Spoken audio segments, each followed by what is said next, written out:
Narito ang latest update natin sa paborito niyong tambalang Francine Diaz at Seth Fedelin.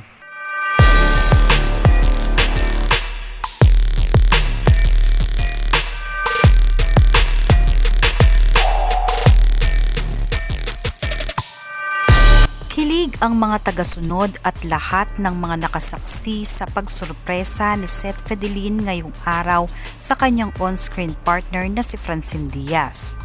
Sinurpresa ni Seth na may daladalang bulaklak para kay Francine sa kanilang get-together event ng Titas of Carrels na taga-suporta ni Francine.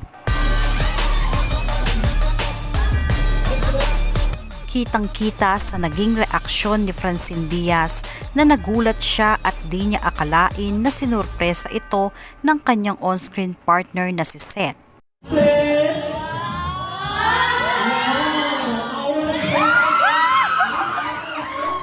Sigawan at hiyawan ang mga fans nang makitang paparating si Seth papunta kay Francine at binigyan ito ng bulaklak sabay kiss sa pisngi.